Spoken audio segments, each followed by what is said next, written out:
O texto básico desta noite está no Evangelho de Mateus, capítulo 5, versos 10 em diante. É a última das bem-aventuranças, na série As Bem-aventuranças, série que dá início ao Sermão do Monte, Sermão de Jesus Cristo. A palavra diz: bem-aventurados os perseguidos por causa da justiça, pois deles é o reino dos céus.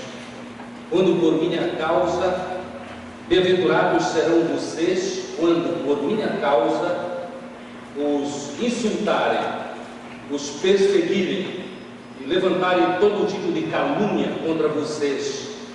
Alegrem-se e regozijem-se, porque grande é a sua recompensa nos céus, pois da mesma forma perseguiram os profetas que viveram antes de vocês. Eu intitulei esta mensagem de provações singulares dos fiéis a Jesus Cristo. E o título da mensagem já deve causar espécie em alguns corações que estão ouvindo esta mensagem, porque hoje é corrente a mensagem de que crente, especialmente crente fiel, não sofre. Se sofre é porque é crente fraco. É o que nós ouvimos em muitos dos programas de televisão. Mas aqui está a palavra do Senhor Jesus Cristo, palavra autorizada. Toda a Bíblia é autorizada, mas há um quê de especial quando é a palavra do próprio Senhor Jesus Cristo. Bem-aventurados os perseguidos. E daí? Bem-aventurados os perseguidos, mas não são todos os perseguidos, são bem-aventurados os perseguidos por causa da justiça. Alguns são perseguidos naturalmente porque são pessoas de temperamento difícil, não estão ainda regenerados, não se submeteram a Jesus e a obra que Jesus faz na vida, transformando a existência. Outros são perseguidos porque são violentos, e a violência atrai violência.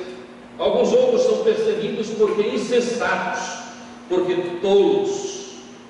Inclusive sobre esta questão, eu ouvi há algum tempo atrás, e não relembro o nome da amiga que contou esta história, mas a história de uma pessoa totalmente tola. Sim, porque nós vivemos no tempo da maravilha da comunicação via internet, e a sabedoria é usar bem, não permitir abuso através deste maravilhoso, sem ironias, maravilhoso mecanismo, instrumento nas nossas mãos. Pois bem, esta amiga da minha amiga, tola, entrou no site de relacionamentos, descobriu que ela imaginou o amor da sua vida, mandou dinheiro para o bandido, dinheiro, continuou a se interessar por ele, quanto mais ele pedia, mais ela dava e mais o amava. Depois, quando descobriu a verdade, entrou em profunda depressão, terrível sofrimento. Se há um sofrimento terrível, é depressão. Eu sei porque já passei por isso. É terrível a depressão. Mas ela passou por uma terrível depressão. Mas porque foi tola, foi infantil. Então, Jesus não está falando sobre esse tipo de tolice. Não. Também alguns sofrem porque são esquisitos. A palavra bonita para esquisitice é idiosincrasia, que pouca gente usa, mas significa uma pessoa toda fora do centro, E há muitos sofredores assim, fora do centro. Mas o curioso é que eu já vi, você já viu pessoas assim esquisitas, que um dia que aceitaram Jesus e se submeteram a Ele, tiveram a sua personalidade, as suas posturas transformadas, a ponto de serem quase irreconhecíveis por causa de obra de Deus em suas vidas, a obra de Jesus Cristo em suas vidas. Ainda há aqueles, segundo o apóstolo Pedro, que ele trata na sua primeira carta, no capítulo 4, versos 12 a 15, que são, lá no finzinho do texto, ele diz assim: aqueles que se intrometem em negócios alheios. Provavelmente não deve haver, pelo menos é a minha visão, uma outra atividade, como uma atividade pastoral, onde pessoas, as mais variadas, sugerem a intromissão em negócios a deles mesmos. Pessoas que não têm nada a ver com a igreja e com a igreja que um certo pastor dirige. Alguém vem e diz assim: pastor, olha, ele está passando por esta e esta condição, por favor, vá lá e diga para ele o que fazer. Muitas vezes, na maioria das vezes, este chamado, este convite a que o pastor se intrometa em negócios alheios tem a ver com questões sentimentais. Irmãos, é curioso, mas parece que há uma atração de pessoas sobre esse tipo de problemática. Convidaram outra pessoa, nesse caso específico, convidaram o pastor para se intrometer. E eu fico surpreso, porque alguns até são profissionais de comportamento, psicólogos.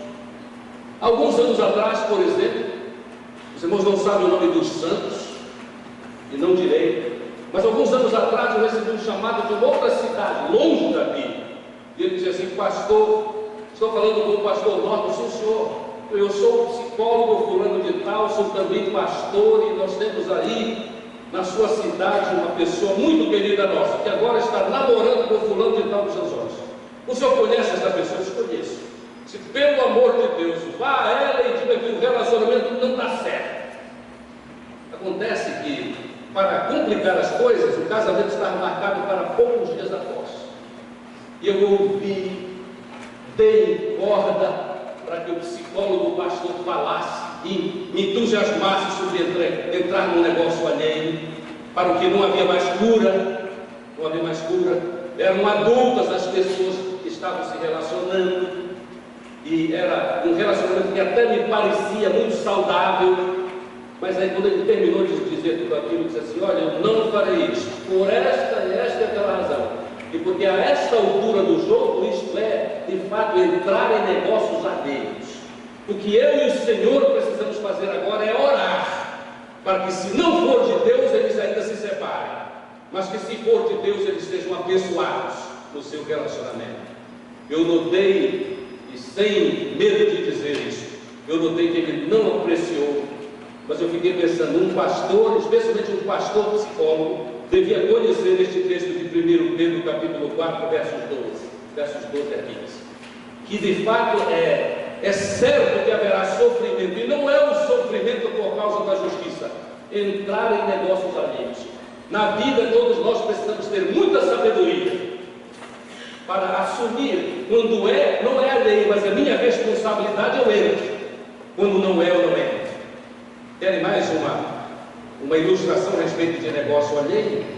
É, por exemplo, quando um jovem está no mau caminho, nada tem a ver, não tem nenhuma responsabilidade, não dá nenhuma autoridade para certa igreja e certo pastor, e a família dizer para que, com toda a força, o pastor entre em determinados casos para os quais não há nenhuma abertura.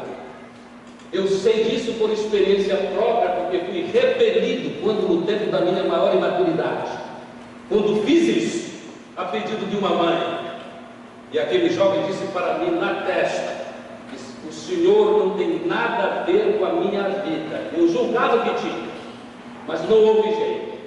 Mas Deus foi tão misericordioso neste caso que restaurou este jovem até, por sua própria obra de graça e de misericórdia. Amados, o texto de Jesus aqui, no término do Sermão do Monte, é: bem-aventurados, felizes, os perseguidos por causa da justiça. E vamos interpretar aqui justiça como ela é. Justiça é vida segundo Deus, mas vida segundo Deus é ofensiva para o mundo. É assim, vida segundo Deus é ofensiva para o mundo sem luz, para o mundo nas trevas. Ai, irmãos, aos que sofrem por razões variadas, mas nós somos convidados, chamados, convocados por Jesus para sofrer e ser perseguidos por causa da justiça de Deus, por causa do caminho que temos abraçado, por causa do caminho que foi traçado por Deus para os seus filhos, verdadeiros filhos, não apenas criaturas de Deus, mas filhos, porque aceitaram Jesus como seu único e suficiente Salvador. Há muita ilustração de perseguidos por serem justos, na palavra de Deus. Vamos lembrar alguns nomes famosos neste sentido. O rei Davi, por Saul, o rei, que um dia, inclusive, irado com Davi, que se tornou rei de Israel, quis cravá-lo com um dardo.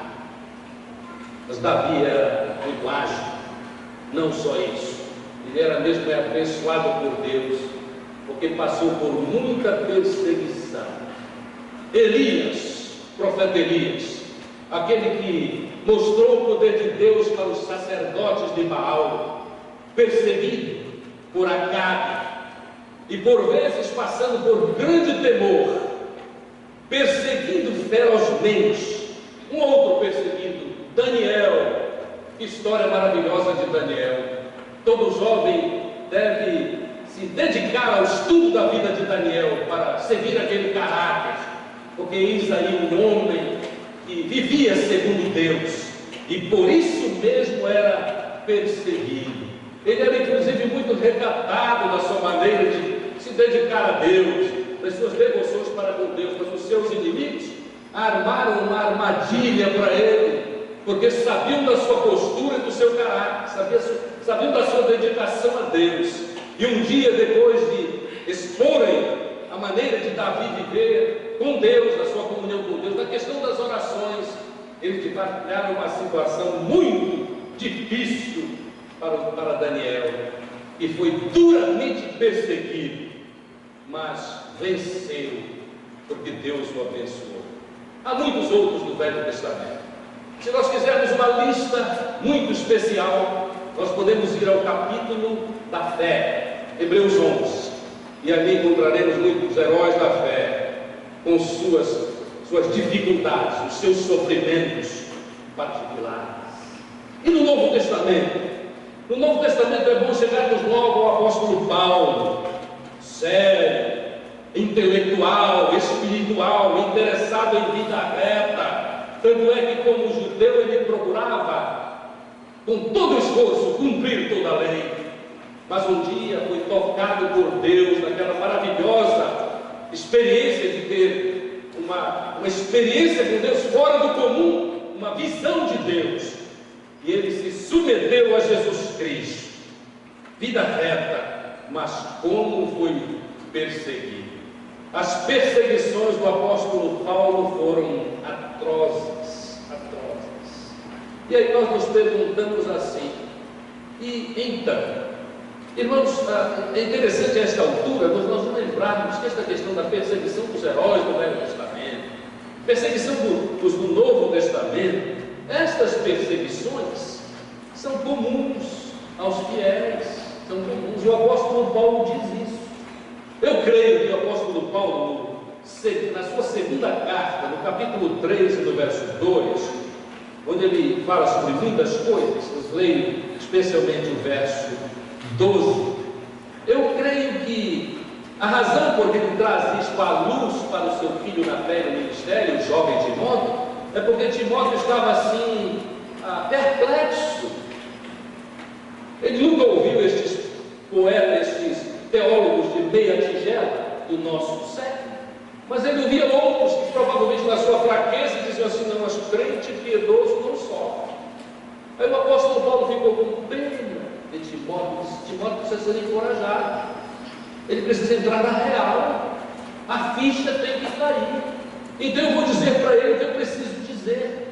Então ele fala com Timóteo várias coisas. Lá no verso 10 ele diz assim: olha, você tem seguido, que boa teologia, que boa psicologia, né? O rapaz que está fraco na fé, titubeando quanto à questão por causa dos sofrimentos, das perseguições. Você tem seguido de perto o meu ensino, a minha conduta, o meu propósito, a minha fé, a minha paciência, o meu amor, a minha perseverança. Aí ele acrescenta: as perseguições e os sofrimentos que enfrentei. Timóteo, isso não é novidade não, rapaz. Olha aí, as perseguições, os sofrimentos que encontrei, coisas que me aconteceram lá em Antioquia, não só lá, também em Icônio, de fato, como de Vendara, né? Perseguição em Listra, quanta perseguição suportei, mas de todos o Senhor me livrou. De fato, todos os que querem viver piedosamente em Cristo Jesus serão perseguidos. Eu não lembro se o teólogo é John Stott, mas eu creio que é. Ele diz assim: nós devemos estar preocupados quando nós não somos perseguidos. A preocupação não é com a perseguição, é se eu, como servo do Senhor Jesus Cristo, não estou perseguido, não sou perseguido. E eu posso imaginar a razão, eu não li isso no mesmo autor, mas a razão é a seguinte: se eu não estou sendo perseguido, quem sabe não é porque eu me entreguei aos caminhos do mundo. Há pessoas que de fato não experimentam perseguição nenhuma, nenhum preconceito, mas é porque estão vivendo como o mundo quer. Eu já ouvi inclusive de um pastor, ele é tão maravilhoso que ele bebe cachaça com os líderes, com os líderes da juventude dele. Não vai ser perseguido pelo mundo, não, mas não é aceito por Deus. Porque a respeito desta matéria de alcoolismo, de tendências ao alcoolismo, a palavra de Deus é muito clara. De fato, a carta de Paulo a Timóteo a respeito de pastor que bebe. A primeira coisa que ele pede é a moral e a autoridade para ensinar. E perde mesmo, porque ele se iguala ao mundo perdido e desobediente a Deus. E nem me importo a respeito de que alguns pensam a respeito do assunto. Porque nas coisas em que a palavra de Deus é tão clara, nós devemos seguir fielmente. Porque Deus tem propósito para escrever e escrever. Mas talvez nós nos perguntemos, à luz desta palavra de Jesus, em Mateus, última parte: bem-aventurados os perseguidos por causa da justiça, porque deles é o reino de Deus. Por que que nós somos perseguidos? Os crentes são perseguidos, os fiéis a Deus são perseguidos desde o Velho Testamento. A razão é porque a entrega a Deus, a entrega à vida piedosa, expõe a insensatez do mundo sem Deus. Uma outra razão é porque nós somos diferentes do mundo, temos outros padrões. Me permita, devíamos ter outros padrões. E a ira do mundo sem Deus para com os piedosos, os que levam a sério a orientação divina, é feroz. Não tem outra palavra, é feroz. Feroz. Irmãos, o padrão de Jesus é ofensivo para o mundo. Ninguém, segundo John Stott, em seu livro sobre o Sermão do Monte, foi tão odioso para com a obra de Jesus Cristo e os cristãos do que o filósofo, teólogo, chamem o que quiserem para ele, mas um perturbado chamado Friedrich Nietzsche. Vocês lembram Nietzsche? Os estudiosos de filosofia devem lembrar. Ele há muito declarou uma insanidade, a morte de Deus. Mas não só isso, a ferocidade dele era muito grande, pois um ano antes dele ficar literalmente louco, ele escreveu uma autobiografia. Na autobiografia, que está dentro de um livro chamado O Anticristo, por incrível que pareça, um título que ele, Nietzsche, deu a respeito de si mesmo, A sua autobiografia era chamada Eis o Homem, Et Homo, Eis o Homem. E nesta autobiografia ele disse que ele era o Anticristo. E aí notem o que ele escreveu. Eu separei uma página desgraçada deste filósofo teólogo. Bom é tudo que eleva o sentimento de poder, força da vontade, poder do homem. Mal é tudo que procede da fraqueza. E o que é mais prejudicial do que qualquer vício? A simpatia pelo mal constituído, a simpatia pelo fraco, isto é, a base do cristianismo, disse Nietzsche. Religião sem poder. Olha, ele está dizendo que cristianismo é religião sem poder. O poder dele é poder humano, exclusivamente. É a nossa força, sem Deus, obviamente. Nada é tão doentio quanto a piedade cristã. É de pasmar, né? Nada é tão doentio quanto a piedade cristã. Aí ele continua: em todo o Novo Testamento só temos uma figura solitária que é preciso respeitar: Pôncio Pilatos, governador romano. Jesus é fraco, Deus sobre a cruz.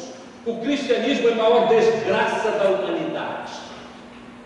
Irmãos, Nietzsche repudiou todo o sistema de valores de Jesus. A ira dele se mudou especialmente contra as bem-aventuranças. Bem-aventurados os pobres de espírito, bem-aventurados os mansos. Isso para Nietzsche é fraco, não vence, não vence. É o contrário, Nietzsche é o contrário de Jesus. E ele ainda teve o desplante de dizer assim: eu, Nietzsche, condeno o cristianismo e convoco todos para uma reavaliação de todos os valores no presente. O que ele queria era uma mudança completa. Vamos jogar fora todos os valores do cristianismo. Vamos aceitar outros valores que exaltam o homem. Na verdade, ele até cunhou a palavra o super-homem. Mas de fato nós bem sabemos, irmãos, que quem desafia nosso sistema de valores humanos é o próprio Senhor Jesus Cristo. Não há nenhuma dúvida.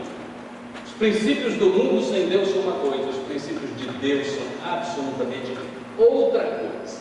E nós sabemos a verdade. Então nós sofremos porque somos perseguidos, porque a nossa postura, que é de Deus, aprendemos de Deus, expõe a insensatez. Nós somos diferentes, nós temos outros padrões, os nossos padrões são de Jesus. E eles, de fato, na presença da verdade de Deus, se sentem, e estão mesmo, eles estão certos, condenados. Só que não se sentem condenados por Deus, eles se sentem condenados pelos filhos de Deus, pelos crentes. Mas, amados, na lista de perseguidos, nós temos que acrescentar o Senhor Jesus Cristo. Foi perseguido, quiseram apedrejá-lo várias vezes, por causa do fato de ele trazer a mensagem de Deus para os homens. A luz de Jesus ofendia as trevas. E aí existe uma página no Evangelho de João muito preciosa a respeito deste assunto, a respeito de Jesus e como ele era perseguido, como ele sofreu. Está no capítulo 15, é um texto longo, mas eu quero ler porque é uma preciosidade. Olha o que ele diz: se o mundo os odeia, tenho em mente, antes me odiou. Se vocês pertencessem ao mundo, ele os amaria como se fossem dele. Todavia vocês não são do mundo, mas eu os escolhi, tirando-os do mundo, por isso o mundo os odeia. Lembrem-se das palavras que eu lhes disse: nem o escravo é maior do que o seu senhor. Se me perseguiram, também perseguirão vocês. Se obedecerem a minha palavra, também obedecerão a de vocês. Tratarão assim vocês por causa do meu nome, pois não conhecem aquele que me enviou. Se eu não tivesse vindo e lhes falado, não seriam culpados do pecado. Agora, contudo, eles não têm desculpa para o seu pecado. Aquele que me odeia, odeia também o meu Pai. Se eu não tivesse realizado no meio deles obras que ninguém mais fez, eles não seriam culpados do pecado, mas agora eles as viram e odiaram a mim e a meu Pai. Mas isso aconteceu para se cumprir o que está escrito na lei deles: odiaram-me sem causa. Sem causa. E o ódio a você, porque filho de Deus em Jesus Cristo, porque fiel a Jesus, também é sem causa. Mas quanto transtorno traz! Quanto transtorno traz! Mas é o sofrimento, ao sofrimento do heróis do Velho Testamento, do Novo Testamento, do Senhor Jesus Cristo, mas há muito sofrimento hoje. Irmãos, pensando, meditando nesse texto tão precioso, bem-aventurados os perseguidos por causa da justiça, Seria totalmente errado não lembrarmos os sofrimentos dos crentes hoje, agora, no nosso mundo. De fato, nós não devemos nos esquecer deste fato, porque deve ser muito significativo para nós, porque pode ser uma lição para nós, pode ser um alerta para nós, para que aproveitemos as oportunidades que ainda temos, a liberdade que ainda temos, sabe lá, só Deus sabe até quando, de servirmos a Deus e tocarmos outras vidas, porque há muitos países onde não é mais assim, há muitos países onde o sofrimento é atroz por causa da justiça de Deus, por causa do Evangelho de Jesus Cristo, onde os servos de Jesus Cristo, que aceitaram Jesus há muito tempo como nós, pagam multas injustas, são aprisionados, sofrem banimento, perdem propriedades, levam surras, experimentam torturas, calúnias, insulto, acusação falsa e até morte. Os amados sabem disso? Vamos lembrar, há muitos países onde é crescente a perseguição aos servos de Jesus Cristo, perseguição por causa da justiça.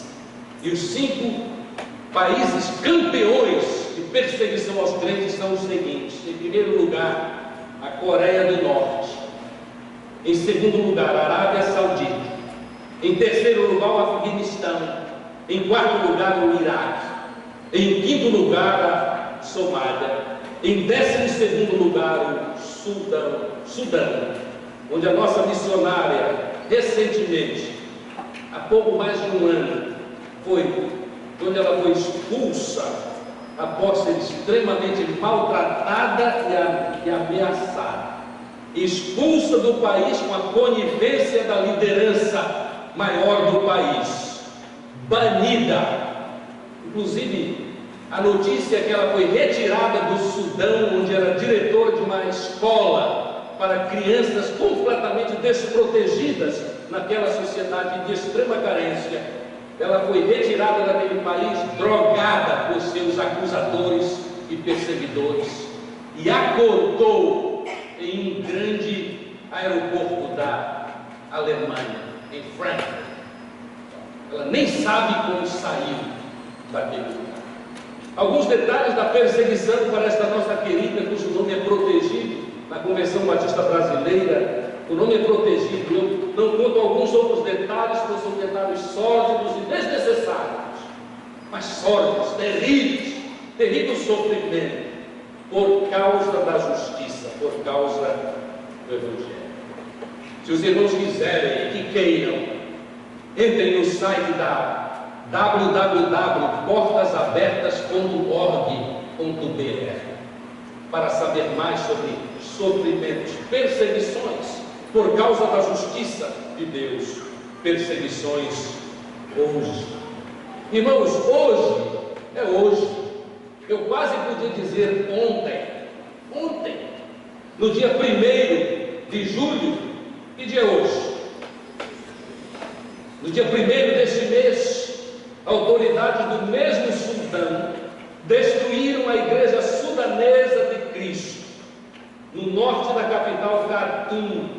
Igreja com 600 membros, 70 funcionários do país fizeram isso, destruíram o prédio de uma igreja que foi irmã nossa, Igreja Sudanesa de Jesus Cristo. No dia 22 do mês passado, mês de junho, Maria Youssef foi morta em Boreda, na Etiópia, depois de espancada pelo marido, com a conivência de toda a família, porque ela abandonou a fé da família e havia se tornado serva de Jesus Cristo. Sofrimentos ontem. Irmãos, estes sofrimentos estão acontecendo, e é interessante que nós reconheçamos na palavra de Jesus uma palavra de admoestação e de alerta. Não apenas isso, ainda no dia 1º de julho, a empresa internacional reportou que a cristã era livre, mas houve um desacerto programado por aquele país para impedir a sua saída. E aí houve a seguinte palavra disseram, os documentos foram forjados pelo consulado norte-americano, e ela ainda deve pagar e responder por algumas queixas policiais. Sofrimentos hoje.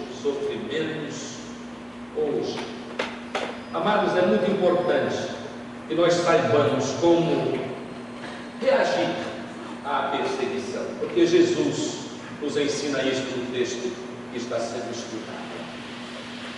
Bem-aventurados serão vocês quando por minha causa os insultarem, perseguirem e levantarem todo tipo de calúnia contra vocês. Verso 12: alegrem-se, regozijem-se, porque é grande a sua recompensa nos céus, pois da mesma forma perseguiram os profetas que viveram antes de vocês. Alegrem-se, em primeiro lugar, porque estamos em boa companhia. Já foram citados estes que são nossos, que também tiveram essa experiência. Heróis do Velho Testamento, heróis do Novo Testamento, o Salvador Jesus, os apóstolos e os fiéis de muitos países onde a perseguição é atroz nestes dias. Irmãos, isso é extremamente real. E para mim, quando eu falo a respeito de perseguição de crentes, sabe que eu lembro um colega precioso que eu tive no seminário, chamado Davi Feit, pastor. O seu sogro também era pastor em Cuba. Ironicamente, eu vou dizer para os irmãos, a ilha é maravilhosa. Fidel Castro tirou todas as propriedades deles, as que eram dos batistas e as que eram da família Feit. E houve muita luta diplomática para que finalmente eles escapassem daquela ilha infernal. Os irmãos sabem quais são os relatórios hoje. Irmãos, muitos países totalitários perseguem de maneira feroz os servos de Jesus Cristo. É uma boa lembrança destes dias. Mas, irmãos, devemos nos alegrar porque a perseguição revela que estamos em boa companhia. Também a perseguição mostra que nós somos do reino de Deus. Está aqui no texto. Está aqui. Alegrem-se e regozijem-se, mas o texto diz assim: por causa da justiça, pois deles é o reino dos céus. Nós participamos da ordem de Jesus. Isso é um privilégio. Nós somos do Senhor. Mas também a perseguição mostra a autenticidade do nosso discipulado. Nós temos a mesma causa dos outros, e não apenas isso. Alguns não valorizam tanto, mas uma outra razão para a alegria é a recompensa dos céus. Está muito claro isso, né, irmãos? Diz assim: grande é a sua recompensa nos céus. Tem muita gente que descarta isso. E de fato, do ponto de vista prático, estamos dizendo assim: eu nem me interesso, eu estou interessado aqui. Os céus, deixa para lá. Há até uma expressãozinha assim: o céu pode esperar. Vocês já ouviram? E sabe o que está esperando? Claro, ninguém vai ficar aqui. Mas, irmãos, nós estamos já recompensados, nós já estamos garantidos, a salvação está garantida por Jesus. Mas os sofrimentos são parte deste caminho, enquanto aqui. O realismo de Jesus Cristo e o nosso também deve ser a toda prova. Porque esta experiência maravilhosa, e não estou sendo irônico, é muito maravilhosa. Irmãos, não é tudo. Há muito mais por vir. É por isso que a palavra de Deus diz assim: olho não viu, ouvido não ouviu as coisas que estão preparadas. Alguns dos meus queridos, já estão nesta glória, e nós que permanecemos fiéis a experimentaremos também. Mas a questão agora é a seguinte: como confrontar a perseguição? Vamos enfrentar como Jesus. Quando o insultado não respondia, controlar. Nós devemos controlar as nossas reações. E Deus nos auxilia nisso, porque às vezes quase perdemos. A psicóloga com quem tive um exame psicotécnico recentemente, há poucos dias, há 2 dias atrás, ela disse assim: você às vezes quase desequilibra, sim senhora. Você às vezes fica tão indignado. Ela perguntou, ela estava fazendo uma entrevista comigo, ela queria saber se eu era piada. E todo mundo tem o direito disso. Perguntar ao outro, avaliar. É o papel dela avaliar, porque eu estou renovando as minhas armas de fogo, que são 4, e é preciso fazer isso. Mas sabe o que eu fiquei pensando quando estava sendo avaliado? E os 1000 malucos que eu conheço por aí que andam com um revólver no couro, no lado, e que demonstram, sem mesmo muita análise, que são totalmente desajustados. Mas enfim, é a lei, o pastor deve cumprir a lei. Eu fui lá e fui avaliar. Você controla as suas emoções? Tem que controlar. O controle é de Deus. Porque eu me permito dizer para os meus, às vezes quase foge, mas não foge. Porque Deus segura. Deus segura com aquela palavra: a vingança é do Senhor. E é em Deus. Porque a infelicidade de quem não tem Deus é terrível. E a bênção de quem segue a palavra de Deus é especial, é maravilhosa. E que privilégio de tantos de nós, a maioria de nós, que já temos experiência com esta verdade. Esta verdade, esta vida que nós queremos para os outros, Ai, nós precisamos também reconhecer e aprender uma coisa muito importante na nossa reação à perseguição. Nós precisamos entender e precisamos fazer esforço para isso, por causa das tendências e as notícias e as mensagens que recebemos de todo lugar na nossa sociedade. Sem Deus, sofrimento está dentro do plano de Deus para a nossa vida. Sofrimento burila a nossa vida. Irmãos, o apóstolo Paulo está tão certo disso que ele diz que nós devemos agradecer a Deus a graça de padecer. A graça de padecer por Ele. Eu vou ler o texto. Filipenses 1:29. Filipenses 1:29.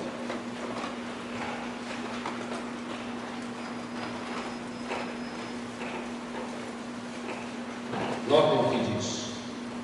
A vocês foi dado o privilégio de não apenas crer em Cristo, mas também de sofrer por Ele, já que estão passando pelo mesmo combate que me viram enfrentar e ouvem que ainda enfrentam.